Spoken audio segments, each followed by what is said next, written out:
अल्लाह के हुक्म से उस मिट्टी को मक्का शरीफ के करीब एक पहाड़ी पर रख दिया। बरसात की बूंदों से वो मिट्टी भीगती रही, धूप से सूखती रही और यूं कई साल गुजर गए।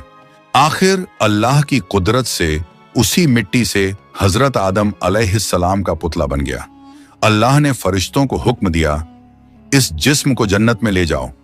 फरिश्तों ने अदब से हुक्म माना और आदम अलैहिस्सलाम के जिस्म मुबारक को उठाकर जन्नत में ले गए और फिर लंबे अरसे तक वो जिस्म वहीं पड़ा रहा, बिना रूह के, बिल्कुल बेजान। फरिश्ते उसके करीब आते और उसे गौर से देखकर कहते, यही है वो जिस्म, यही होगा अल्लाह ताला का खलीफा जमीन पर। मगर फरिश्तों का सरदार आजाजील, जो उस वक्त तक शैतान नहीं बना था, वो हमेशा हंसता, ताने मारता और आदम अलैहिस्सलाम के जिस्म का मजाक उड़ाता। वो सरदार था, इसलिए कोई फरिश्ता उसे कुछ कहने की हिम्मत नहीं करता। फिर अल्लाह रब्बुल आलमीन ने अपने चारों अजीम फरिश्तों हजरत जिब्राइल, हजरत मिकाइल, हजरत इज़राफील और हजरत इज़राइल अलैहिस्सलाम को बुलाया और फरमाया, ऐ मेरे फरिश्तों, तुम अर्श अजीम पर जाओ और वहां से आदम अलैहिस्सलाम की रूह लेकर आओ, फिर उसे उनके जिस्म में दाखिल कर दो। अल्लाह रब्बुल आलमीन का हुक्म मिलते ही चारों फरिश्ते अर्श अजीम की तरफ रवाना हो गए। उन्होंने आदम अलैहिस्सलाम की मुबारक रूह को कीमती हीरे जवाहरात से सजे एक खूबसूरत प्याले में रखा और अदब के साथ उनके जिस्म के पास ले आए। उस वक्त आसमान के तमाम फरिश्ते खुशी से झूम उठे। हर तरफ नूर ही नूर था। सब मिलकर उस पाक मौके में शरीक हुए। लेकिन वही अजाजील, जो बाद में इब्लीस बना, अल्लाह के इस फैसले से बिल्कुल खुश नहीं था। उसके दिल में तकब्बुर की चिंगारी सुलगने लगी थी। फिर अल्लाह ताला ने हुक्म दिया, ऐ आदम, अब रूह तेरे जिस्म में दाखिल हो जाए। और बस उसी लम्हे आदम अलैहिस्सलाम की रूह उनके जिस्म मुबारक में दाखिल कर दी गई। जैसे ही रूह ने जिस्म को छुआ, उनके अंग अंग में जान दौड़ गई। उनकी आंखें खुली, हाथ पांव हिले और जिस्म जिंदा हो गया। धीरे धीरे वो उठकर बैठ गए और उनकी जबान से पहली सदा निकली, अल्हम्दुलिल्लाह। ये लफ्ज सुनकर अल्लाह रब्बुल आलमीन बहुत खुश हुए।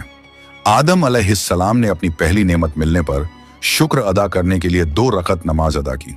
जब उनकी नमाज मुकम्मल हुई तो हीरे जवाहर और सोने चांदी से सजा एक खूबसूरत तख्त लाया गया। अल्लाह के हुक्म से हजरत आदम अलैहिस्सलाम उस तख्त पर बैठ गए और फरिश्ते चारों तरफ इज्जत और मोहब्बत से झुके हुए थे। फिर अल्लाह ताला ने फरमाया, ऐ मेरे फरिश्तों, आदम को इज्जत दो और उन्हें सजदा करो। अल्लाह का हुक्म मिलते ही करोड़ों फरिश्ते सजदे में गिर पड़े। हर तरफ नूर का सैलाब फैल गया। जब फरिश्तों ने सजदे से सिर उठाया तो देखा सिर्फ अजाजील खड़ा रह गया। बाकी सब आदम अलैहिस्सलाम को सजदा कर चुके थे, मगर अजाजील के चेहरे पर नफरत और घमंड साफ झलक रहा था। तब अल्लाह ताला ने अजाजील की तरफ रुक करके फरमाया, ऐ अजाजील, तूने मेरा हुक्म क्यों नहीं माना? अजाजील ने घमंड भरे लहजे में कहा, आपने आदम को मिट्टी से पैदा किया और मुझे आग से बनाया। आग की फितरत तो ऊपर उठने की है और मिट्टी की फितरत नीचे गिरने की। तो अगर किसी को सजदा करना चाहिए तो आदम को मुझे करना चाहिए। अजाजील की ये बात सुनकर अल्लाह रब्बुल आलमीन का गजब भड़क उठा। अल्लाह ने फरमाया, ऐ नाफरमान, तू यहां से निकल जा।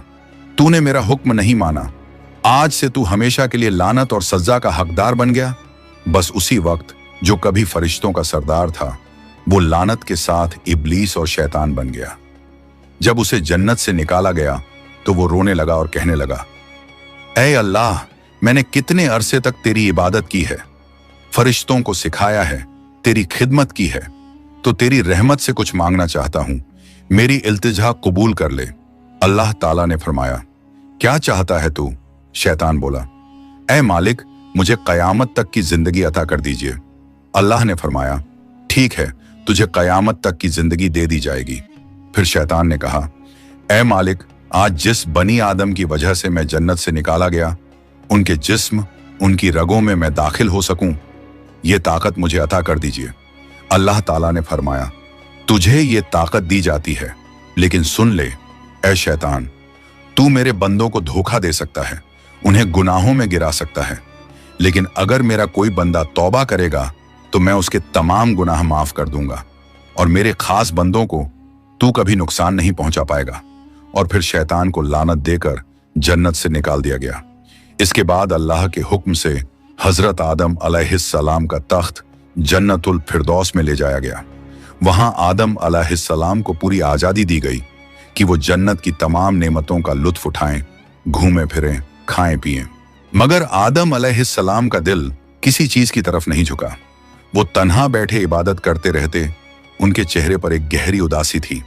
अल्लाह ताला को आदम अलैहिस्सलाम की ये हालत मालूम हुई तो उन्होंने हजरत जिब्राइल अलैहिस्सलाम को आदम अलैहिस्सलाम के पास भेजा। जिब्राइल अलैहिस्सलाम उनके पास तशरीफ लाएं और मुस्कुराकर बोले, ए आदम, जन्नत तुम्हें कैसी लग रही है? इस पर हजरत आदम अलैहिस्सलाम ने जवाब दिया, ए जिब्राइल, यहाँ सब कुछ अच्छा है, चारों तरफ सुकून और नेमतें हैं, हर चीज काबिल तारीफ है, लेकिन दिल में एक अजीब सी कमी महसूस होती है जिसे मैं बयान भी नहीं कर पा रहा। जिब्राइल अलैहिस्सलाम मुस्कुराए और बोले, हाँ आदम, मैं जानता हूं, अल्लाह ने मुझे इसी मकसद से भेजा है। फिक्र मत करो, बहुत जल्द तुम्हारी ये कमी पूरी कर दी जाएगी।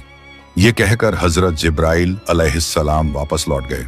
और फिर अगले दिन फजर की अजान से पहले जब आदम अलैहिस्सलाम नींद की हल्की आगोश में थे, उसी वक्त हजरत जिब्राइल अलैहिस्सलाम अल्लाह के हुक्म से उनके पास तशरीफ लाए।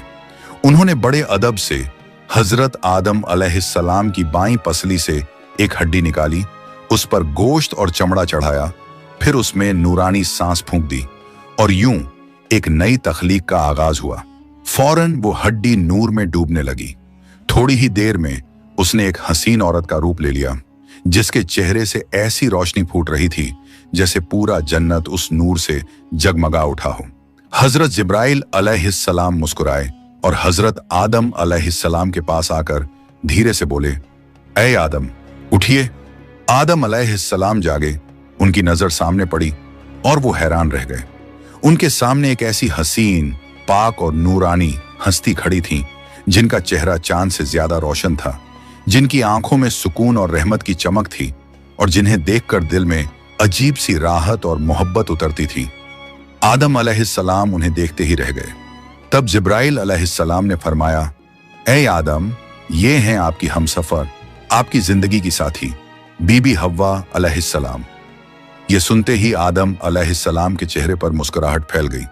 दिल का वो खालीपन जो बरसों से था, वो पल भर में मिट गया। उनके दिल में खुशी की लहर